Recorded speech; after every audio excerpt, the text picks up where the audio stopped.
Billionaire was cold and distant, stopped at the traffic light, until he saw his ex-wife selling flowers with baby. Before we begin, drop a comment telling us which city you're watching from. And once the story ends, don't forget to rate it from 0 to 10. Oh, and make sure to follow our channel for more stories like this. Now sit back and enjoy every detail. The Seattle skyline stretched endlessly beyond the floor-to-ceiling windows of the 42nd floor, but Ethan Lockhart wasn't admiring the view. His steel-gray eyes were fixed on the quarterly reports spread across his mahogany desk, numbers that would make most people dizzy with their magnitude.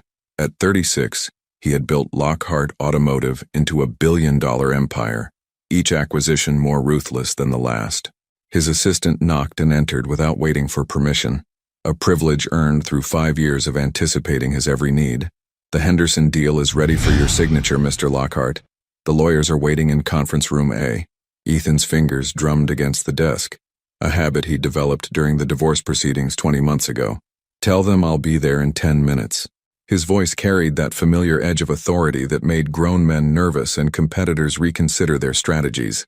As she left, Ethan's gaze drifted to the empty space on his desk where a silver-framed photograph once sat.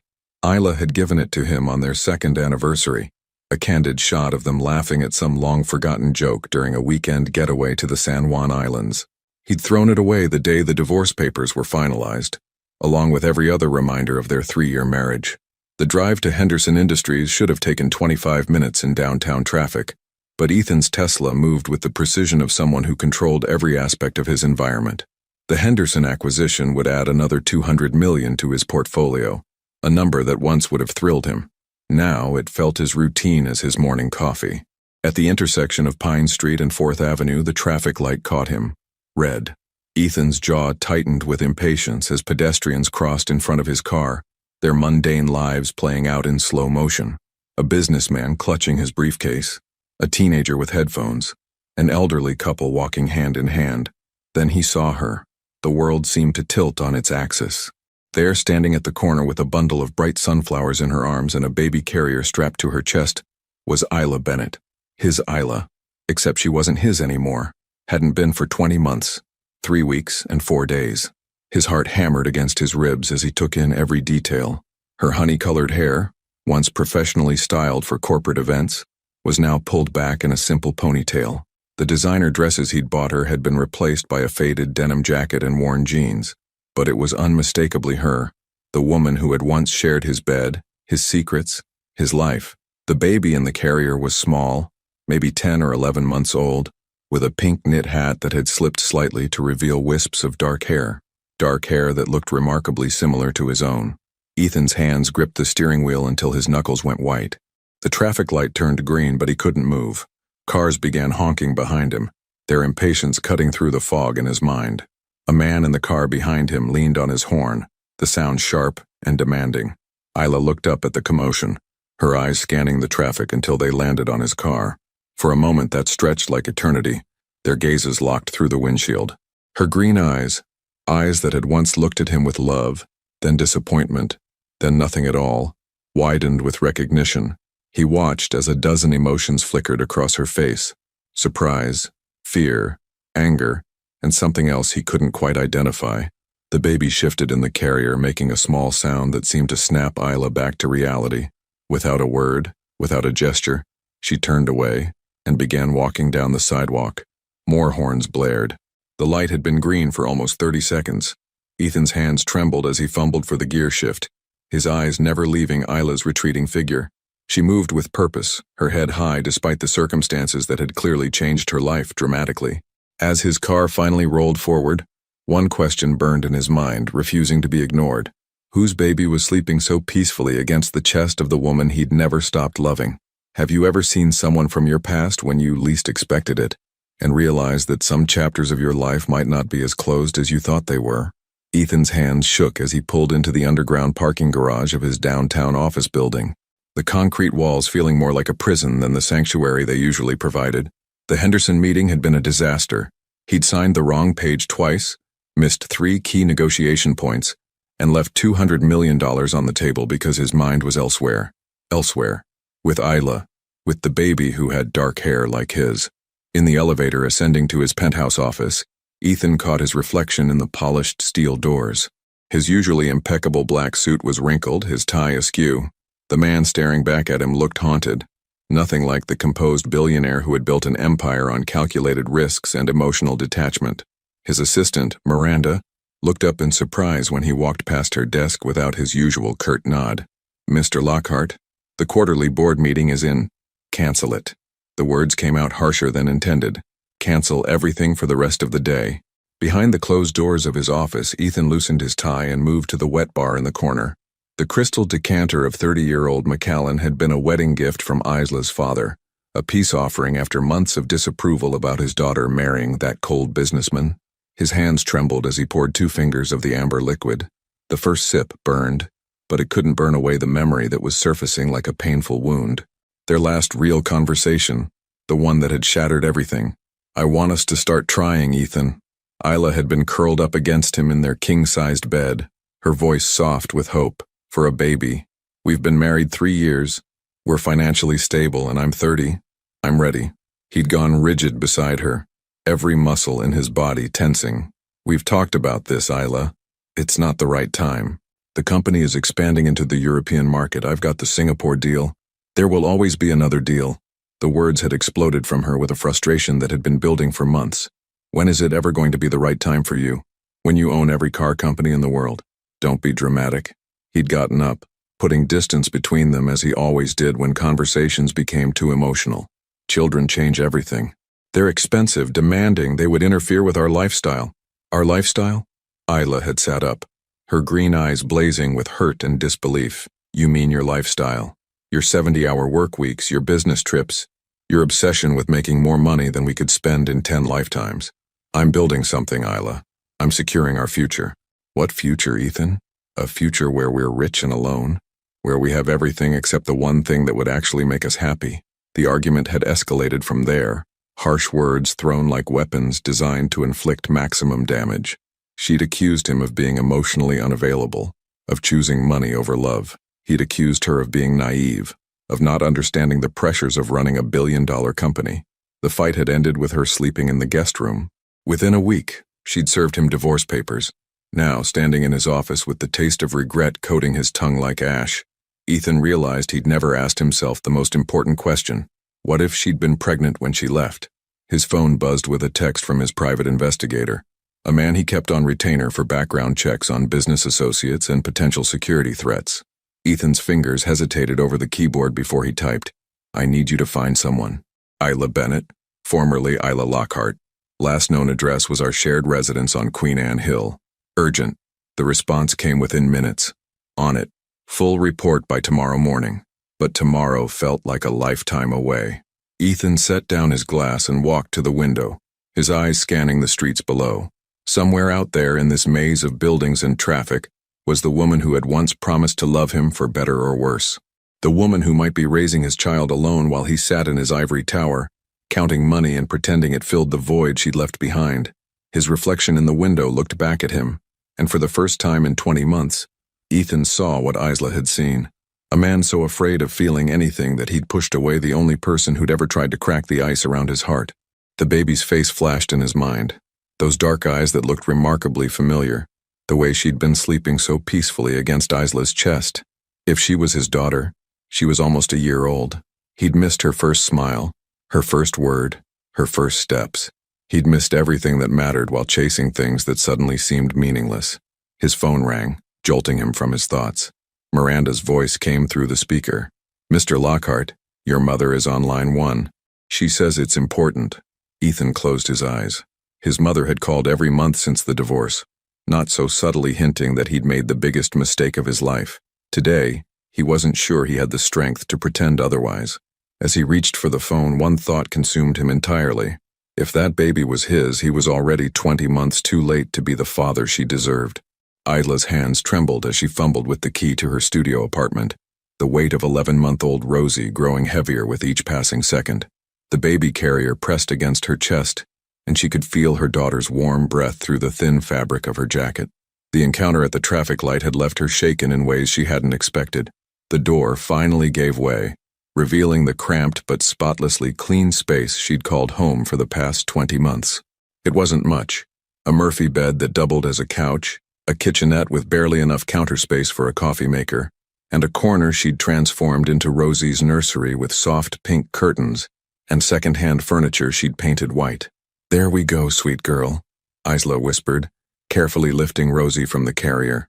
The baby's dark eyes, so eerily similar to Ethan's, blinked sleepily as she was transferred to her crib. Those eyes had been both a blessing and a curse, a daily reminder of the man who had chosen his empire over their family. As Rosie settled into sleep, Isla moved to the small table where she'd spread tomorrow's flowers, daisies, roses, and baby's breath that needed to be arranged into bouquets before dawn. Her fingers worked automatically, muscle memory guiding her through the familiar motions while her mind replayed every second of seeing Ethan again. He'd looked exactly the same, yet completely different. The same sharp jawline, the same perfectly styled dark hair, the same expensive suit that probably cost more than she made in 3 months. But there had been something in his expression when their eyes met. A crack in that impenetrable facade she'd spent 3 years trying to break through. Her phone buzzed on the counter. A text from her neighbor, Mrs. Chen, who occasionally watched Rosie when Isla had to work late. "Saw you come in looking upset, honey. Everything okay?" Isla stared at the message, her thumb hovering over the keyboard. How could she explain that she'd just seen the father of her child? The man who'd made it crystal clear that fatherhood was an inconvenience he'd never wanted? The man who'd chosen mergers over marriage, profit over parenthood? "Just a long day. Thank you for asking." She typed back, then immediately deleted it. Mrs. Chen deserved better than lies. "Saw someone from my past today. Complicated. I'll make extra dumplings tomorrow. Complicated situations require comfort food." Despite everything, Isla smiled. Mrs. Chen's solution to every problem involved food, and somehow it usually worked. The smile faded as she caught sight of herself in the bathroom mirror. Her reflection showed a woman who'd aged more than 20 months in the time since her divorce. The stress of single motherhood had carved subtle lines around her eyes, and her honey-colored hair had lost some of its shine from drugstore shampoo instead of salon treatments. She'd been 28 when she married Ethan, full of dreams about their future together. She'd imagined Sunday mornings with children laughing in the kitchen, family vacations to places she'd only seen in magazines, growing old together surrounded by grandchildren. Instead, she'd gotten 3 years of feeling like a beautiful accessory to his success, someone to look good at charity galas and business dinners, but never truly share his life. The pregnancy test had been positive 6 weeks after she'd signed the divorce papers. She'd sat on the bathroom floor of her friend's guest room, staring at those 2 pink lines, and felt her world shift on its axis. For exactly 3 minutes, she'd considered calling him. Then she'd remembered his words. Children would interfere with our lifestyle. Her lifestyle now consisted of wake-up calls at 4:30 a.m. to arrange flowers, walks through downtown Seattle with Rosie strapped to her chest, and falling asleep to the sound of her daughter's breathing, instead of the financial network that had once provided the soundtrack to her marriage. It wasn't the life she'd planned, but it was theirs. Rosie stirred in her crib, making the soft cooing sounds that meant she'd be awake soon and hungry. Isla moved to the tiny refrigerator, pulling out a bottle she'd prepared earlier. As she warmed it in a pot of hot water, she couldn't afford a bottle warmer. Her mind wandered to the moment when Ethan had stepped out of his car. For just a second when their eyes met, she'd seen something she'd never seen before. Vulnerability. The great Ethan Lockhart, master of the universe, had looked lost. Almost human. Then Rosie had shifted in her arms and reality crashed back. This was the man who'd told her that having children would be financially irresponsible and emotionally draining. This was the man who'd worked 18-hour days to avoid coming home to a wife who desperately wanted to build something more meaningful than a stock portfolio. Rosie's cries grew more insistent, and Isla lifted her daughter from the crib, settling into the second-hand rocking chair that had become their nighttime sanctuary. As she fed her baby, humming a lullaby her own mother had sung to her, one thought crystallized in her mind. Ethan Lockhart had made his choice 20 months ago. He'd chosen his company over their marriage, his ambition over her dreams, his fear over love. Now she had to make hers. Protect the daughter he'd never wanted from the father who'd never been ready to love her. The private investigator's report arrived at 6:47 a.m., delivered to Ethan's penthouse via encrypted email. Marcus Vale had been thorough, as always. 12 pages of detailed findings that painted a picture Ethan wasn't prepared to see. Subject: Isla Marie Bennett, formerly Lockhart. Current address: 412. Pine Street, Apartment 3B, Seattle, WA employment, self-employed flower vendor, various downtown locations. Monthly income, estimated $200 dependents. One female child, approximately 11 months old. Ethan's coffee grew cold as he read every word. Twice. The woman who had once worn designer gowns to charity galas now lived in a studio apartment that cost $600 a month. The woman who had shared his king-sized bed in their Queen Anne Hill mansion now slept on a Murphy bed that folded into the wall, but it was the final paragraph that stopped his heart entirely. Subject gave birth at Seattle General Hospital on March 15th. Birth certificate lists child as Rosemary Grace Bennett. Father, unknown. Rosemary Grace. Born exactly 9 months and 3 weeks after their last night together. The night before she'd served him with divorce papers. The night they'd made love for the final time. Desperate and angry and clinging to something that was already slipping away. Ethan's hands shook as he reached for his phone, dialing Marcus directly. The investigator answered on the first ring. I need more, Ethan said without preamble. Everything. Medical records, birth records, anything you can legally access. Already on it. But Ethan, Marcus's voice carried a warning. The timeline fits. If this kid is yours, she's been struggling alone for almost a year. That changes things. It changed everything. By 8 a.m., Ethan was in his Tesla, driving the familiar streets of downtown Seattle with no clear destination except away from the suffocating walls of his office. He found himself taking the same route he'd driven yesterday, past the intersection where his carefully controlled world had imploded. There she was again. Isla stood at the corner of 2nd and Pike, the baby carrier secured across her chest while she arranged flowers in white plastic buckets. Even from a distance, he could see the methodical way she worked. The same precision she'd once brought to organizing his social calendar, now applied to survival. He parked 2 blocks away and walked closer, using the morning crowd as cover.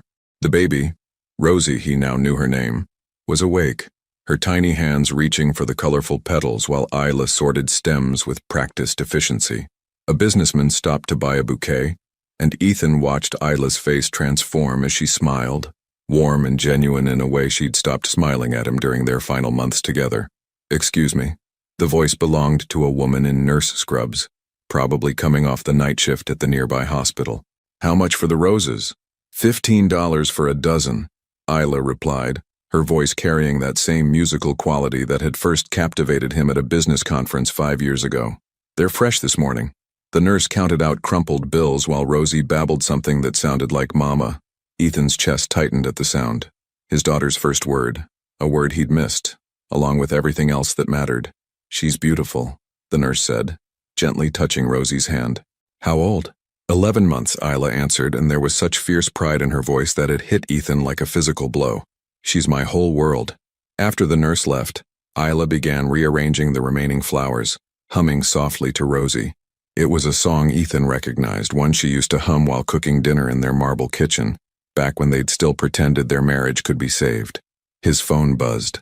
A text from his assistant. Board meeting moved to 10 a.m. Henderson's lawyers are threatening to pull out if you don't review the contracts today.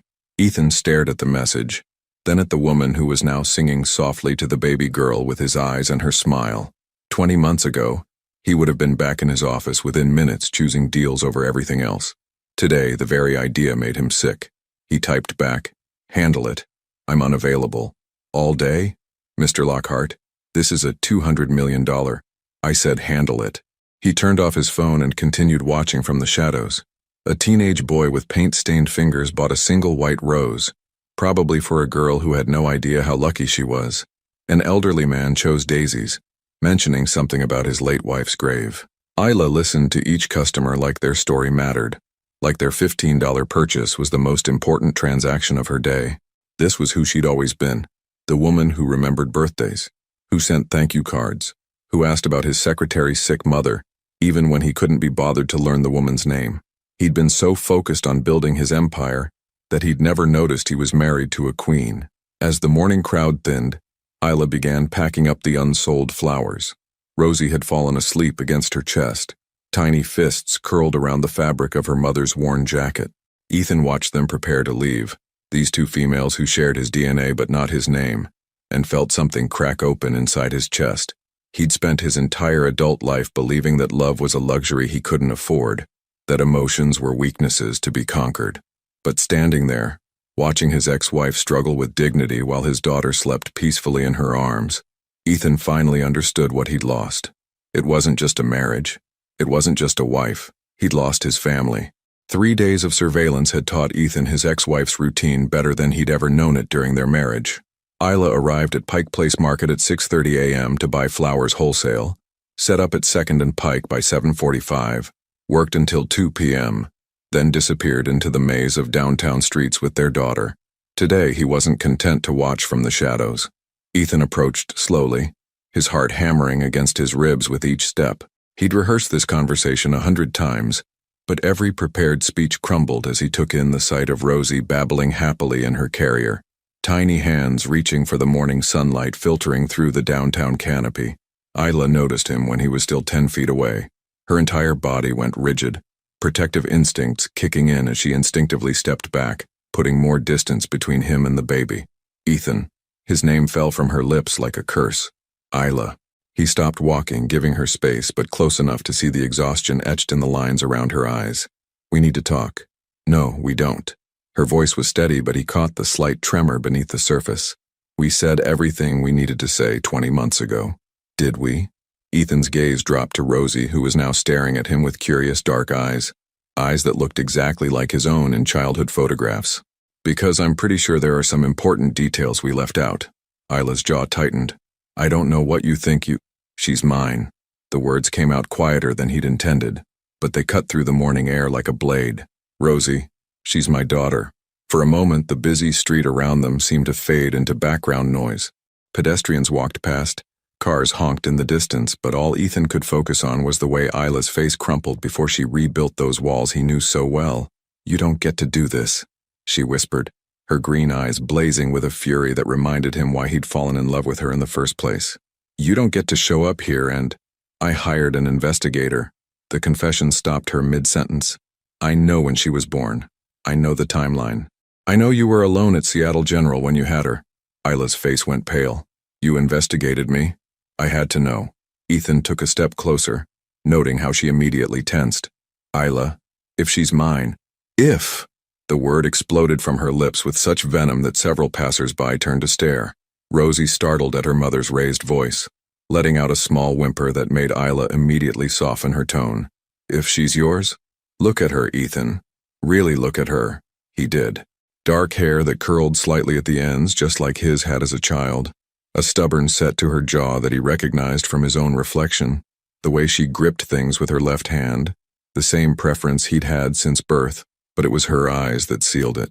Not just the color, but the intensity, the way she seemed to be absorbing everything around her with fierce intelligence. Why didn't you tell me? His voice cracked on the question he'd been carrying for 3 sleepless nights. Isla let out a bitter laugh. Tell you? Tell the man who said children would interfere with our lifestyle? Tell the man who worked 18-hour days to avoid coming home to his wife? Tell the man who made it crystal clear that fatherhood was an inconvenience he'd never wanted? Each accusation hit him like a physical blow because they were all true. Isla, if I had known, you would have what? Suddenly become the family man you swore you'd never be? You would have given up your precious empire to change diapers and attend mommy and me classes? She shook her head, tears threatening at the corners of her eyes. I saved us both the disappointment. Rosie began to fuss, sensing her mother's distress. Isla immediately began swaying, making soft, shushing sounds that seemed to come as naturally as breathing. Watching her comfort their daughter, Ethan felt something fundamental shift inside his chest. I was wrong. The admission came out hoarse, like it was being dragged from somewhere deep inside him. About everything, about children, about priorities, about what matters. Don't. Isla's voice was sharp. Don't you dare stand there and tell me you've changed just because you saw us on the street. Don't you dare make this about your guilty conscience. It's not about guilt. He was lying and they both knew it. It's about my daughter. Our daughter. She's my daughter. Isla's arms tightened protectively around Rosie. You signed away any claim to her the day you chose your company over our marriage. I never signed away anything because I never knew she existed. The words came out louder than he'd intended, drawing more stares from curious onlookers. Ethan lowered his voice, but the intensity remained. You made that choice for me, Isla. You decided I wasn't worthy of being her father before I even had a chance to try. Try? Isla's laugh was hollow. You had 3 years to try, Ethan. 3 years of marriage where I begged you to let me in, to share your life, to build something more than a business partnership. You chose solitude then. Why should parenthood be any different? Because everything was different now. Because seeing them together, mother and daughter struggling but strong, had shattered every wall he'd built around his heart. Because for the first time in his life, money and power felt meaningless compared to the family he'd lost. But before he could find the words to explain, Isla was already backing away, putting more distance between them. Stay away from us, Ethan, she said, her voice breaking on his name. We don't need your guilt or your money or your sudden interest in playing father. We're doing just fine without you. As she turned to leave, Rosie looked back over her mother's shoulder, meeting Ethan's eyes with that intense stare that was so familiar it hurt. For just a moment, father and daughter looked at each other across an impossible distance. Then they were gone, disappearing into the crowd, leaving Ethan standing alone among strangers with the devastating realization that just fine was exactly what he'd never be again. Ethan's Aston Martin felt like a prison as he sat in the underground garage of his building, staring at the concrete wall ahead. The confrontation with Isla replayed in his mind on an endless loop, each word she'd spoken cutting deeper than the last. He'd destroyed the best thing in his life once, and now he was watching the consequences play out in the form of a daughter who would grow up never knowing her father. His phone had been buzzing incessantly for the past hour. Missed calls from his assistant, his board members, his mother. The Henderson deal had officially collapsed, costing him $200 million and his reputation as the unshakable king of automotive acquisitions. 6 months ago, it would have devastated him. Today he couldn't bring himself to care. There was only one call he wanted to make. Vale, the private investigator, answered on the second ring. I need another favor, Ethan said, his voice hoarse from the emotional battlefield he'd just left. Legal advice. Hypothetically, what rights does a father have if paternity can be established? A long pause. Ethan, tell me you're not thinking about pursuing custody. I'm thinking about a lot of things. He leaned back against the leather headrest, closing his eyes. Just answer the question. In Washington state, biological fathers have rights to visitation, even partial custody, if they can prove paternity and demonstrate they can provide a stable environment for the child. Marcus's voice carried a warning. But given the circumstances, the mother's clear desire for no contact, the fact that you've been absent for the child's entire life, any court battle would be brutal and public. Public. The thought of Isla's private struggles being dissected in newspapers made Ethan's stomach turn. What if I just wanted to help? Financially, I mean. Child support? Better living conditions? You'd need her consent for voluntary support, or a court order for mandatory support. Both require acknowledging paternity, which means... Marcus trailed off. Which means she'd have to cooperate. Ethan finished the thought, already knowing Isla would rather live in that cramped studio apartment forever than accept a penny from him. After hanging up, Ethan found himself driving aimlessly through Seattle's familiar streets, past the coffee shops where he and Isla used to meet for lunch, past the bookstore where she'd spent Saturday afternoons reading while he worked.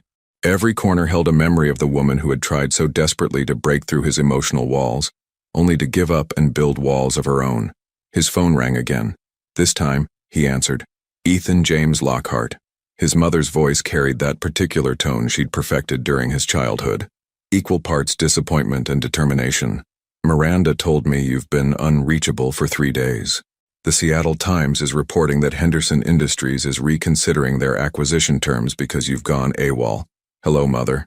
Ethan pulled into the parking lot of a small neighborhood park, watching children play on swings while their parents pushed them higher. I'm fine. You're clearly not fine. What's going on? And don't you dare tell me it's just business stress. I've known you for 36 years, and you've never missed a meeting in your life. Eleanor Lockhart had always been perceptive, a trait that had served her well during her own corporate career before she'd retired to philanthropy. There was no point in lying to her. I saw Isla, he said quietly. The silence stretched so long that Ethan wondered if the call had dropped. Finally, his mother spoke, her voice gentler than before. How is she? She has a daughter. The words felt like glass in his throat. My daughter, 11 months old. Another long pause. Oh, Ethan.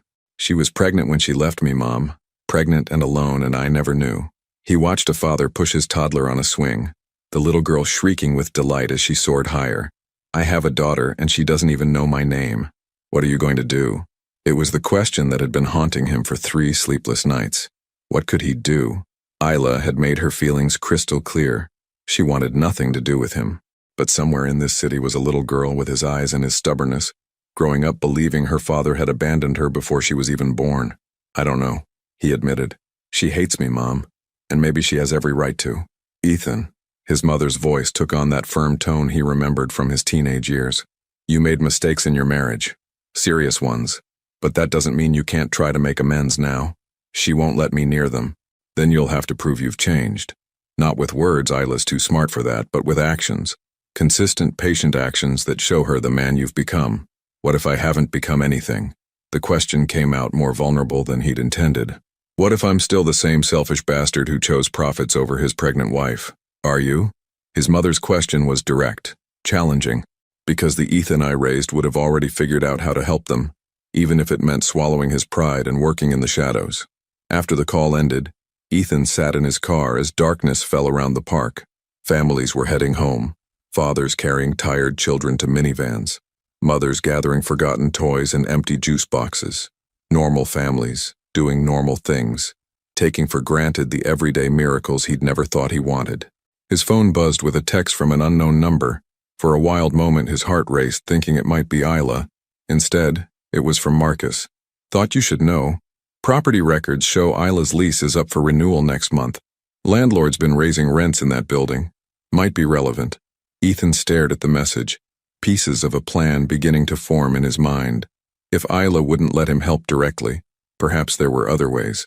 Ways that didn't require her permission or her forgiveness. Ways that might slowly and carefully prove to the mother of his child that some people really could change, even if they'd taken 20 months too long to start trying. 2 weeks passed before Isla noticed the changes. It started small, almost imperceptibly so.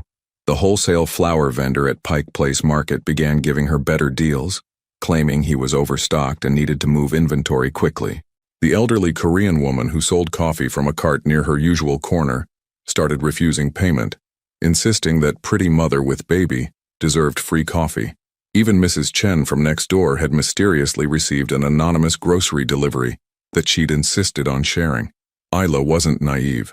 She'd spent 3 years married to a man who wielded money like a weapon, who believed every problem could be solved with the right amount of cash applied in the right places. But proving Ethan's involvement was impossible when everyone insisted their generosity was either coincidence or kindness.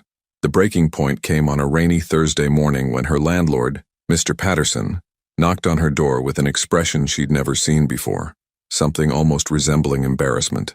"Ms. Bennett," he said, shifting uncomfortably in the hallway.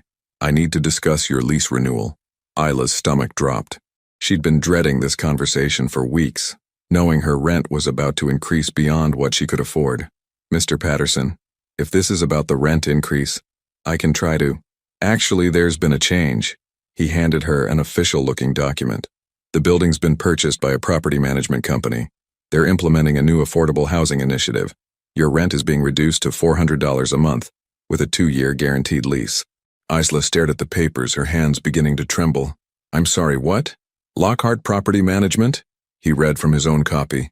"They specialize in providing stable housing for working families. Apparently, you qualify for their assistance program." The papers fell from Isla's fingers, scattering across the worn linoleum floor. Lockhart. Of course it was Lockhart. "Ma'am, are you all right?" Mr. Patterson bent to gather the scattered documents, concern creeping into his voice. "I can't accept this." The words came out strangled, fury and frustration warring in her chest. "Tell them I decline their generous offer. I'm afraid it's not really optional. The new owners have restructured all the leases in the building. Everyone qualifies for the reduced rate." He straightened, papers in hand. "It's actually quite fortunate. Most of the tenants are thrilled." After he left, Isla sank onto her Murphy bed, Rosie playing contentedly with a set of plastic measuring cups nearby. Her daughter had no idea that her world was being systematically invaded by a man who thought money could buy forgiveness, or access to the family he'd abandoned. Her phone buzzed. A text from the flower vendor. "Got a special order today. Someone wants to buy all your remaining inventory every day for the next month. paying triple rate. They want the flowers donated to Seattle General's maternity ward. Should I accept? Isla's hands shook as she typed back. Who placed the order? Anonymous benefactor. Payment came through a law firm. Very official. She closed her eyes, remembering the antiseptic smell of the maternity ward where she'd given birth alone, where she'd cried into a hospital pillow while holding Rosie for the first time, wishing desperately that someone, anyone, had been there to share the moment. Now Ethan was ensuring other women would have flowers to brighten those sterile rooms. It was thoughtful. It was generous. It was manipulation. An hour later, Isla found herself standing outside the gleaming tower that housed Lockhart Automotive, Rosie secured in her carrier, determination burning in her chest like wildfire. The security guard in the marble lobby tried to stop her, but something in her expression must have warned him not to try too hard. The elevator ride to the 42nd floor felt eternal. When the doors opened, Isla stepped into a world she'd forgotten existed, all understated luxury and hushed efficiency, where the coffee cost more than she made in a day and everyone wore clothes that could feed her for a month. Ethan's assistant Miranda looked up from her computer with poorly concealed shock. Mrs. Locke, Ms. Bennett, Mr. Lockhart is in a meeting, then get him out of it. Isla's voice carried an authority she'd learned during those 3 years as a billionaire's wife, a tone that suggested resistance would be futile. Miranda hesitated for exactly 3 seconds before reaching for her phone. Mr. Lockhart, you have a visitor. Yes, sir. Right away. The office doors opened before Miranda finished hanging up. Ethan appeared in the doorway, his usual composure cracking the moment he saw them. His eyes immediately went to Rosie, who was wide awake and curiously taking in the unfamiliar surroundings. Isla, her name came out like a prayer. Don't. She walked past him into the office she'd visited so many times during their marriage, the space where he'd chosen to spend more time than in their home. Just don't. Ethan closed the door behind them, creating a bubble of privacy in the middle of his empire. I take it you received the lease renewal notice. Stop. The word exploded from her with such force that Rosie startled, her little face scrunching up in preparation for tears. Isla immediately began swaying, her voice dropping to a whisper that somehow carried more venom than any shout. Stop trying to manage my life. I'm trying to help. You're trying to control. She turned to face him, and Ethan felt his heart stop at the pain blazing in her green eyes. This is what you do, Ethan. You throw money at problems until they disappear. You buy solutions instead of earning them. What was I supposed to do? Watch you struggle when I could help? Yes. The word rang through the office like a gunshot. Yes. You were supposed to watch me struggle, because that struggle is mine. Those choices are mine. That life is mine. Ethan moved closer, his hands raised in a gesture of surrender. Isla, please. I just want... You want what? To ease your guilt? To play the generous benefactor so you can sleep better at night? Rosie began to fuss, responding to her mother's agitation. Isla's voice softened automatically as she comforted her daughter, but her eyes remained hard as flint. You want to be her father without earning the right. You want forgiveness without doing the work. Then tell me how to do the work. The desperation in his voice was raw, unfiltered. Tell me what I need to do to earn the right to know my daughter. Isla studied his face for a long moment, searching for something she apparently didn't find. Start by respecting my choices. Stop the anonymous gifts. Stop the property management company. Stop trying to orchestrate my life from behind the scenes. And then nothing. She moved toward the door, Rosie now calm in her arms. There is no then, Ethan. Some things can't be bought and some mistakes can't be undone with money. As she reached for the door handle, Ethan's voice stopped her. She has my hands. Isla froze, her back still to him. Her hands, he continued, his voice barely above a whisper. They're exactly like mine were when I was a baby. My mother showed me pictures once. The way she grabs things, the way she holds her fingers when she's thinking. It's identical. Slowly, Isla turned around. For the first time since entering his office, she looked uncertain. I know I don't deserve to be part of her life, Ethan said, taking a careful step forward. I know I've lost the right to call myself her father. But she's going to grow up, Isla. She's going to ask questions about where she came from, about why her father wasn't there. And I'll tell her the truth. Isla's voice was steady, but Ethan caught the slight tremor underneath. I'll tell her that her father had more important things to do. What if that's not the truth anymore? The question hung between them like a bridge neither was ready to cross.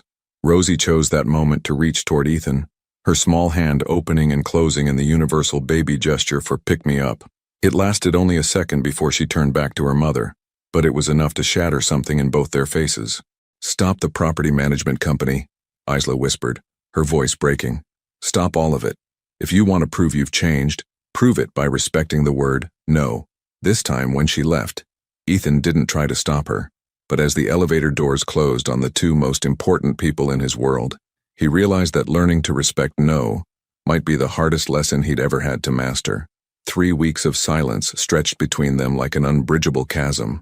Ethan kept his word. The anonymous gifts stopped, the property management company dissolved, the wholesale flower deals returned to normal rates. He drove past Isla's corner every morning on his way to work, watching her from a distance but never approaching, respecting the boundaries she'd drawn in the sand. It was killing him. The irony wasn't lost on him that he'd spent 3 years of marriage avoiding emotional intimacy, and now emotional distance felt like slow starvation. He threw himself into work with renewed intensity, but the numbers on his computer screen blurred into images of dark-haired babies and the woman who'd once loved him enough to try breaking down his walls. His mother called twice a day. His assistant walked on eggshells. His board members whispered about his distracted performance during meetings. Ethan heard it all from a distance, as if his real life was happening somewhere else, in a cramped studio apartment where his daughter was learning to walk without him there to catch her when she fell. The call came at 2:17 on a Tuesday afternoon. "Mr. Lockhart?" The voice was unfamiliar, professional, but urgent. "This is Dr. Sarah Mills from Seattle Children's Hospital. I'm calling about your daughter, Rosemary Bennett." The world tilted sideways. Ethan's coffee mug slipped from nerveless fingers, shattering against the marble floor of his office. "What happened? Is she... How did you get this number?" "Your wife, ex-wife, listed you as an emergency contact on the intake forms. Rosemary has been admitted with severe dehydration and a high fever. Ms. Bennett collapsed in our waiting room and is currently unconscious. We need someone here immediately." Ethan was already grabbing his keys, his mind racing through 1,000 terrifying possibilities. "I'm on my way. Don't let anything happen to them." The drive to Seattle Children's Hospital passed in a blur of squealing tires and red lights he barely stopped for. Ethan's hands shook as he ran through the sterile corridors, following signs to the pediatric ward, his heart hammering against his ribs like a caged animal. He found them in room 314. Rosie lay in a hospital crib that seemed enormous around her tiny frame, IV lines snaking from her small arms to machines that beeped with mechanical precision. But it was the sight of Isla that stopped him cold. She sat in a chair beside the crib, pale as paper, her honey-colored hair lank with sweat and exhaustion.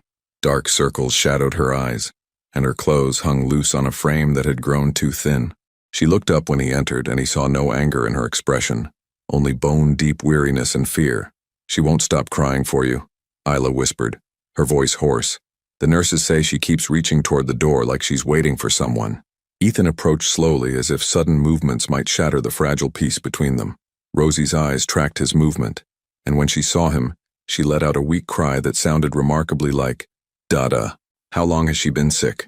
He kept his voice low, professional, but his hands were trembling as he reached toward the crib. 3 days. "I thought it was just a cold, but her fever spiked this morning and she couldn't keep anything down." Isla's voice cracked. "I carried her here on 2 buses because I couldn't afford a taxi, and somewhere between the waiting room and triage I just collapsed." Ethan's jaw clenched as he imagined Isla struggling alone with a sick baby, too proud to call him, too stubborn to accept help. "The doctor said you listed me as an emergency contact." I panicked. She wouldn't meet his eyes. "They needed a name. And you're her." She couldn't finish the sentence. "Father." Ethan completed it for her, the word feeling strange and wonderful and terrifying on his tongue. "I'm her father." For the first time since their confrontation in his office, Isla didn't argue. The doctor arrived 20 minutes later, a kind-faced woman in her 50s who looked between Ethan and Isla with the practiced eye of someone who'd seen every family dynamic imaginable. "Rosemary is responding well to the IV fluids," Dr. Mills explained. "The fever is breaking, and her hydration levels are improving. She should be able to go home tomorrow, but she'll need careful monitoring for the next few days." "I can handle it," Isla said quickly, struggling to stand. The movement made her sway dangerously, and Ethan instinctively reached out to steady her. "Ms. Bennett," the doctor said gently, "you're in no condition to care for anyone right now. When was the last time you ate a full meal? Isla's silence was answer enough. You need rest, proper nutrition, and someone to help with Rosemary's care. Dr. Mills looked pointedly at Ethan. I assume that's why you called her father? The question hung in the air like a challenge. Ethan looked at Isla, really looked at her, and saw past the stubborn pride to the exhausted woman who'd been carrying the weight of parenthood alone for almost a year. She was drowning, and her pride was the anchor dragging her under. She'll stay with me, Ethan said quietly. Both of them, until Isla is back on her feet. Ethan, no. Isla's protest was automatic, but weak. We can't, I won't. You won't what? Let me help my daughter when she's sick? Let me take care of the woman who's been taking care of her all this time? He moved closer, his voice dropping to a whisper meant only for her ears. Isla, you're falling apart. When was the last time you slept through the night? When was the last time someone took care of you? Tears spilled over her cheeks, the first real tears he'd seen from her since the divorce. I can handle this alone. I know you can. Ethan's voice was infinitely gentle. You've been proving it for 11 months, but you don't have to anymore. Rosie chose that moment to reach through the crib bars toward Ethan, her small hand grasping for his finger. When he gave it to her, she gripped it with surprising strength, her fever-bright eyes focusing on his face with intense concentration. Dada, she said clearly, the word cutting through every defense Isla had built around her heart. Dr. Mills smiled. I think that settles it. I'll have the discharge papers ready for tomorrow morning. As the doctor left, Ethan found himself holding his daughter's hand through the hospital crib bars, while her mother cried quietly in the chair beside them. It wasn't how he'd imagined meeting his child, but as Rosie's breathing evened out into peaceful sleep, her tiny fingers still wrapped around his, Ethan realized that some beginnings came disguised as emergencies. She said her first word to you, Isla whispered, her voice thick with exhaustion and something that might have been grief. Her second word, Ethan corrected gently. You told me her first word was mama. Isla looked up at him, surprise flickering across her tear-stained face. You remember that? I remember everything you've ever told me about her. He met her eyes, letting her see the truth there. I just wasn't ready to hear it before. Outside the hospital window, Seattle's skyline glittered in the gathering dusk, but Ethan's attention was focused entirely on the two females who had just let him back into their world, not through grand gestures or anonymous gifts, but through the simple, terrifying trust of a sick child reaching for her father's hand. The Queen Anne Hill mansion felt like stepping back in time, except everything had changed. Isla stood in the marble foyer she'd once called home, holding a sleepy Rosie while Ethan carried their hospital bags, and marveled at how foreign it all felt. The abstract paintings she'd chosen still hung on the walls. The Italian leather furniture she'd selected still dominated the living room, but the house felt hollow, like a museum of their failed marriage. The guest room is ready, Ethan said, his voice carefully neutral as he set their bags down. I had my housekeeper stock it with everything the hospital said Rosie would need. Isla followed him upstairs, noting that he'd avoided the master bedroom entirely, leading her instead to the spacious guest suite at the opposite end of the hallway. It had been transformed into something she barely recognized, a crib positioned near the window, baby monitors on the nightstand, and what appeared to be every infant care item available at Seattle's most expensive baby store. You didn't have to do all this, she said quietly, settling Rosie in the crib. Their daughter immediately began to fuss, reaching back toward Ethan with that same gesture that had undone them both at the hospital. She wants you to hold her, Isla observed, stepping back to give him space. Ethan approached the crib hesitantly, as if Rosie might disappear if he moved too quickly. When he lifted her, she immediately settled against his chest, her small hand fisting in his shirt. The sight hit Isla like a physical blow. Her daughter, so completely trusting in the arms of the man who'd missed her entire first year of life. She's so light, Ethan murmured, his voice thick with wonder. I thought babies would be heavier. She's small for her age. Isla settled into the plush armchair, exhaustion pulling at her bones. The pediatrician says she'll catch up, but the first few months were challenging. The understatement hung between them. Isla remembered those sleepless nights when Rosie wouldn't stop crying, when formula was too expensive and her milk supply was inconsistent from stress and poor nutrition. She remembered walking the floors of her tiny apartment at 3 a.m., bouncing a screaming baby while fighting off panic attacks about how she was going to make it through another day. Tell me, Ethan said, settling into the chair across from her without releasing Rosie. Tell me about those first few months. Ethan, please. His dark eyes met hers, and she saw something there she'd never seen during their marriage: genuine vulnerability. "I need to know what I missed.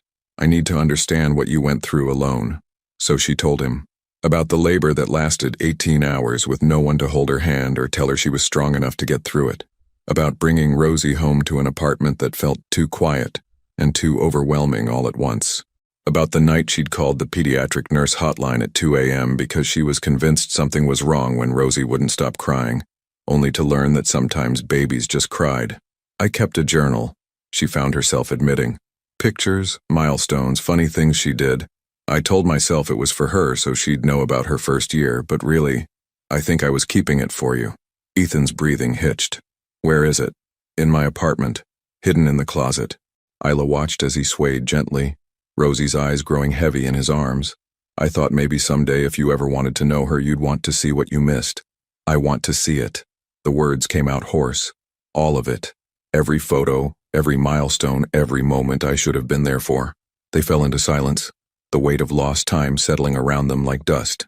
Rosie had fallen asleep against Ethan's chest, her tiny hand still clutching his shirt, and Isla felt something she'd thought was permanently broken beginning to stir back to life in her chest.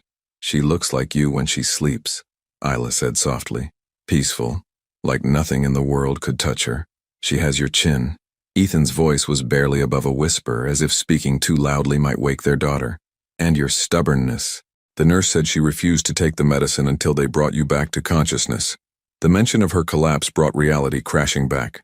Isla touched her temple, where a headache had been building since she'd woken up in the hospital. "The doctor said I need to eat more, rest more. Easier said than done when you're living paycheck to paycheck. That stops now."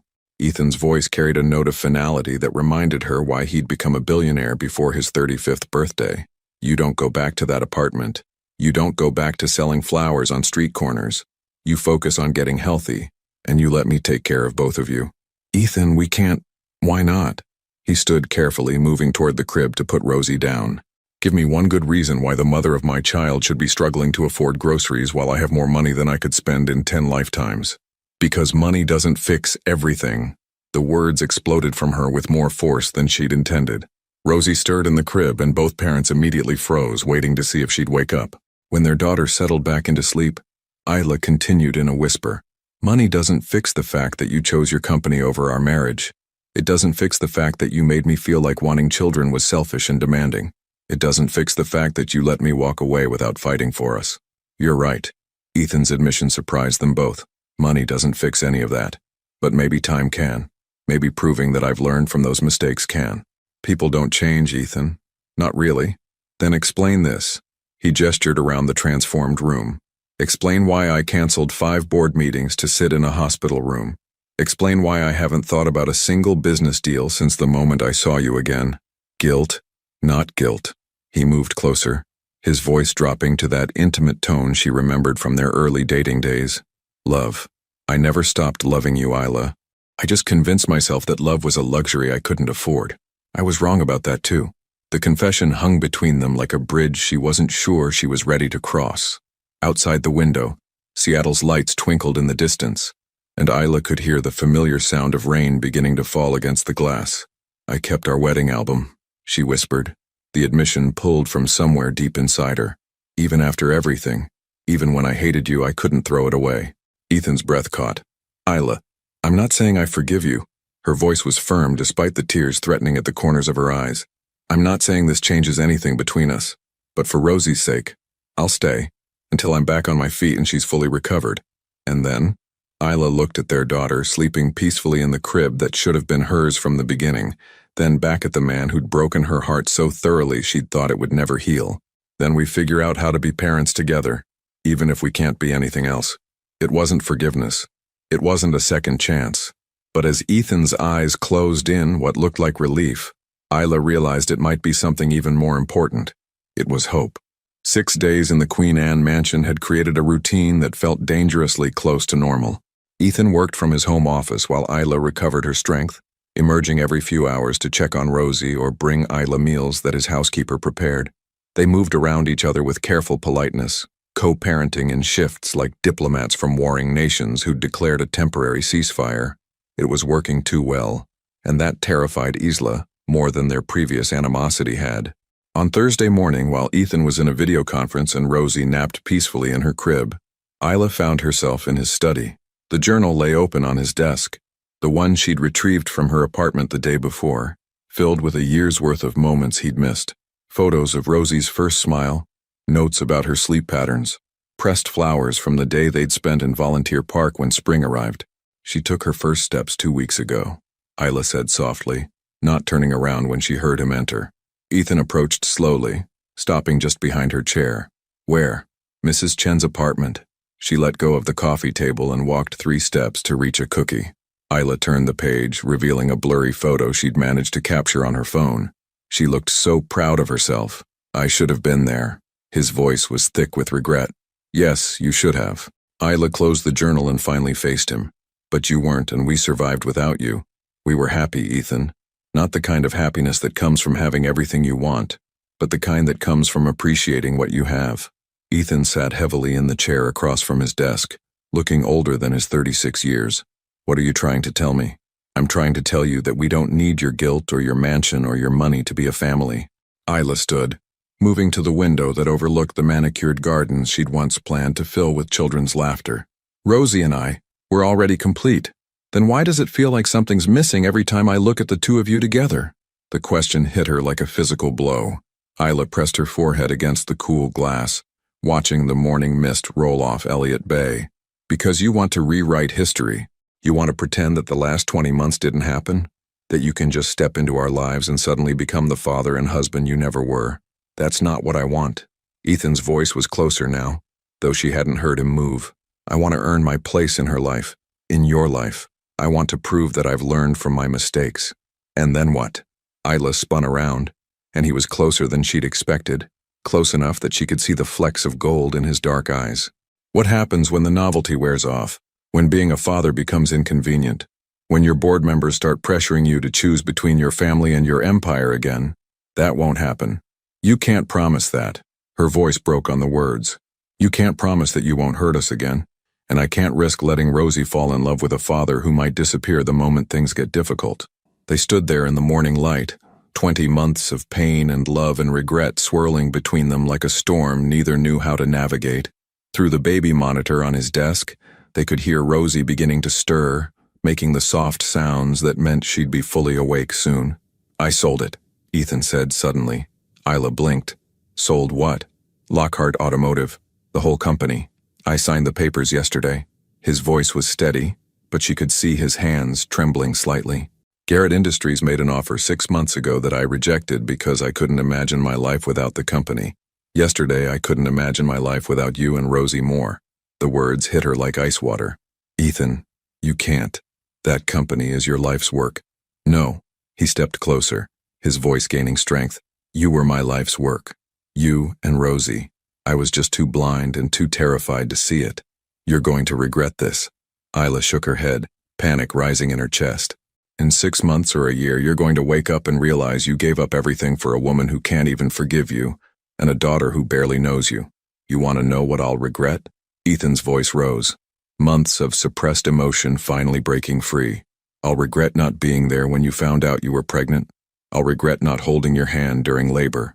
I'll regret missing Rosie's first word, her first step, her first everything.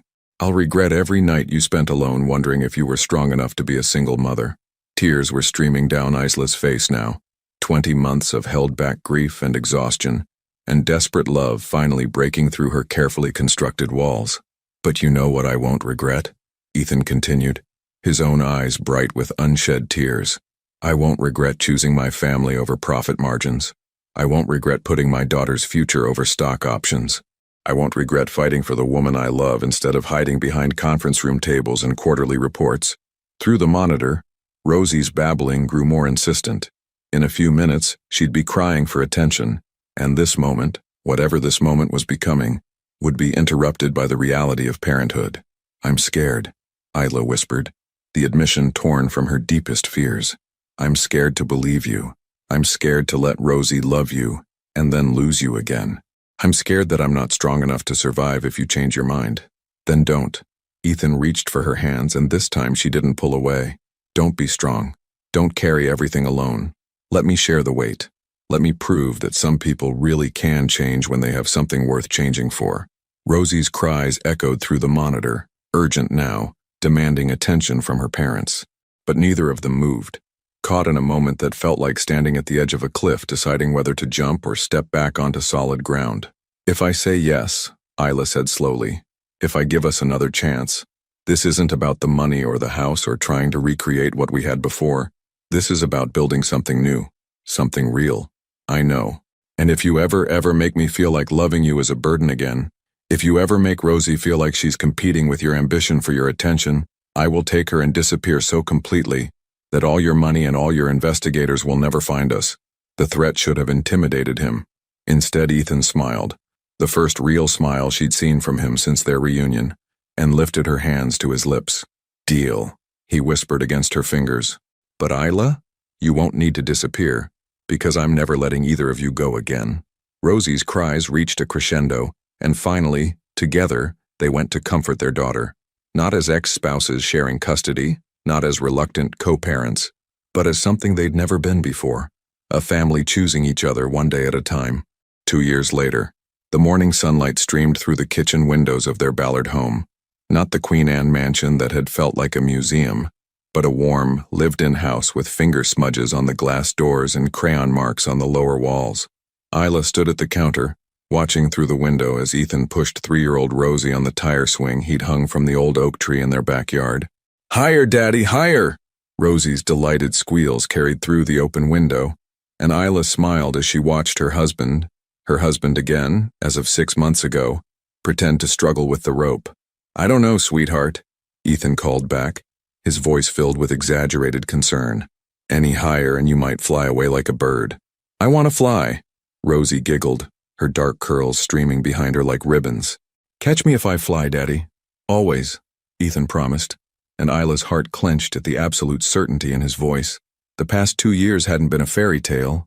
There had been arguments about boundaries, discussions about the future that lasted until 3 a.m., and moments when old fears crept in to whisper that happiness this profound couldn't possibly last. But they'd worked through each challenge together, learning to communicate in ways they'd never managed during their first marriage.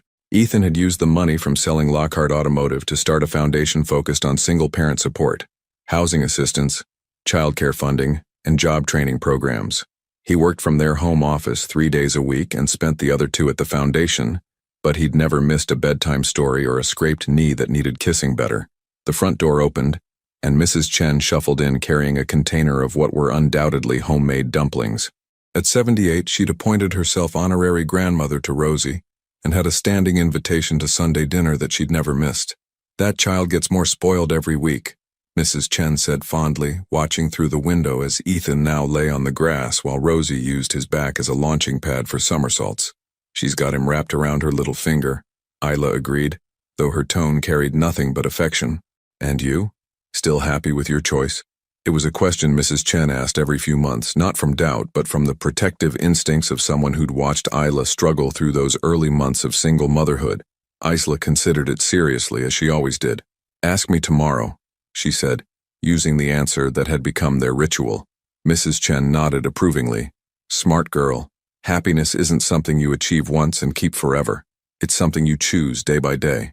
Through the window they watched as Ethan scooped Rosie up and spun her around, both of them laughing with the kind of unself-conscious joy that made Isla's chest tight with gratitude. When he set her down, Rosie immediately pointed toward the house. "Mama, Mama, did you see me fly?" Isla opened the back door as her daughter came barreling toward her, grass stains on her knees and pure happiness radiating from every part of her small body. "I saw everything, baby girl. You were amazing." Ethan followed more slowly, his hair mussed and his business shirt wrinkled from their morning adventures. He looked nothing like the polished billionaire she'd first married, and everything like the man she'd fallen in love with all over again. "Mrs. Chen brought dumplings," Isla told him as he approached. "Perfect. I worked up an appetite being a human jungle gym." He dropped a kiss on the top of Isla's head, casual and natural in a way that had taken months to rebuild. "How's the morning sickness today?"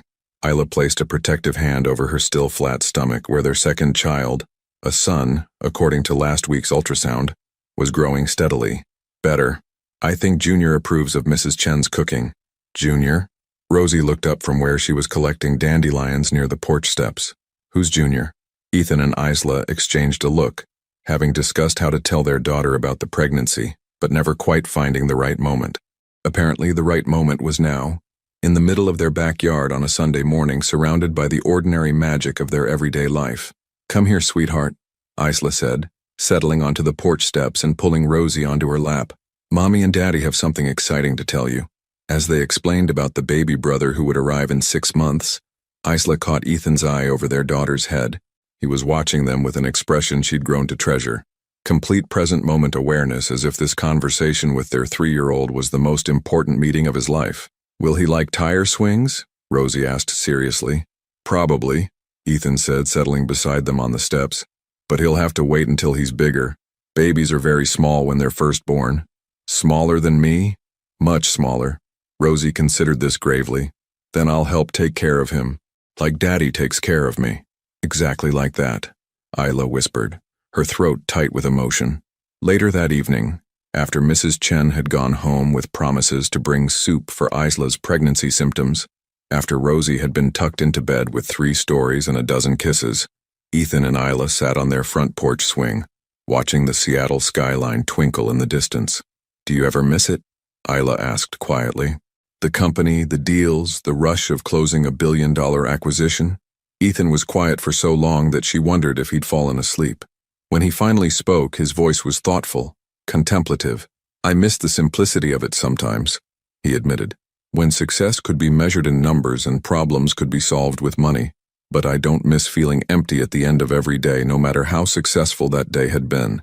And now I know what it feels like to come home to people who are happy to see me, not because of what I can provide, but because of who I am to them. He reached for her hand, intertwining their fingers. Now I know what it means to build something that can't be bought or sold or lost in a market crash. A comfortable silence settled between them, broken only by the distant sound of traffic and the whisper of wind through the trees. Somewhere in the house behind them, Rosie was probably dreaming of flying and tire swings and the baby brother who would soon join their small, perfect family. I love you, Isla said into the peaceful darkness. I love you too. Ethan's voice carried all the weight of second chances and hard-won wisdom. Thank you for letting me learn how to be the man you deserved all along. Thank you for becoming him.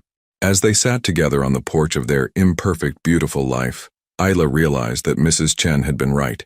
Happiness wasn't something you achieved once and kept forever. It was something you chose, day by day, moment by moment, swing by swing, and tomorrow, she would choose it again. Sometimes the greatest love stories aren't about finding the perfect person. They're about 2 imperfect people choosing to grow into the love they both deserve. In a world where second chances are rare and forgiveness is earned, not given, what would you choose? The safety of protecting your heart, or the courage to risk everything for the possibility of building something beautiful from the broken pieces? Your participation means a lot to the channel. Please share your thoughts in the comments. Thank you for watching. If you enjoyed the story, please subscribe to our channel and leave a comment below, letting us know what you thought. Your feedback and support mean a lot to us. Stay tuned for more exciting stories.